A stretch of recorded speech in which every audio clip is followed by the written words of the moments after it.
Pagkatapos ng gabi, may sikat ng araw na maganda. Tapos lalabas ka ng bahay na puno ng yelo at ganyan yung sikat ng araw.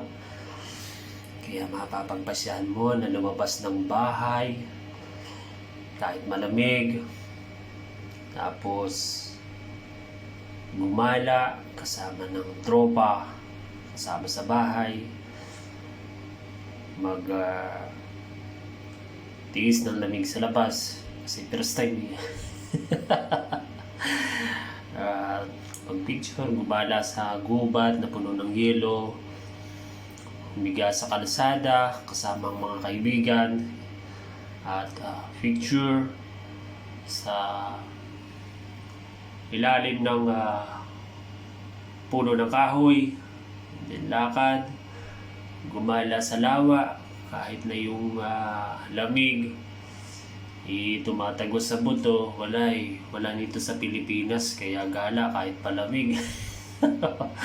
Hindi na nakayanan yung lamig at yun, umuwi na sila. Kasama pala ako dito. Pasensya na kasi hindi ako maayos mag voice over. First time ko lang tong mag voice over. So dito na lang. Thank you and bye bye.